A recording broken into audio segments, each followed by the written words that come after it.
তো উচ্ছেটা ভেজে নিচ্ছি আর চাল কুমড়োটা ছোটো ছোটো কেটে এই যে এইভাবে ভাপ দিয়ে নিয়েছি দেখুন।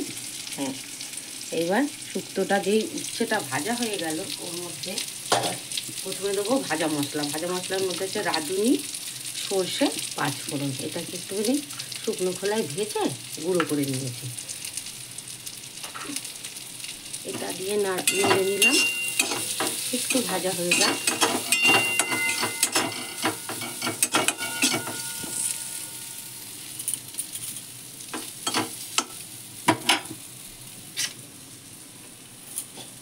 এবার চাল কুমড়োটা ছেড়ে দেবো এর মধ্যে।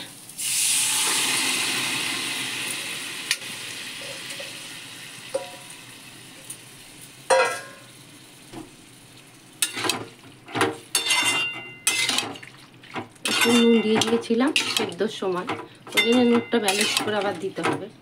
একটু ভাজাতেও দিয়েছিলাম নুন।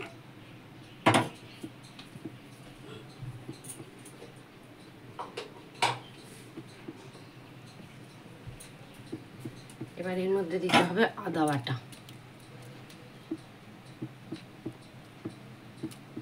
আমি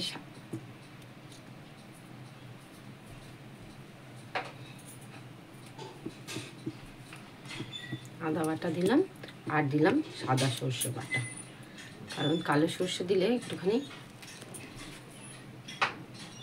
দেখতেও ভালো লাগে না, আর অনেকের অম্বলেরও সমস্যা হয়। সাদা সর্ষেটা দিলে দেখতেও ভালো লাগে, অম্বলটাও হয় না।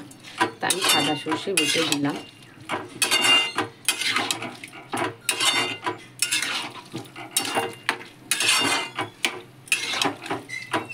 একদম সিম্পলভাবে, কোনো পরিশ্রম ছাড়া, জাস্ট একটু পরপর দিলেই হয়ে যাবে রান্নাটা।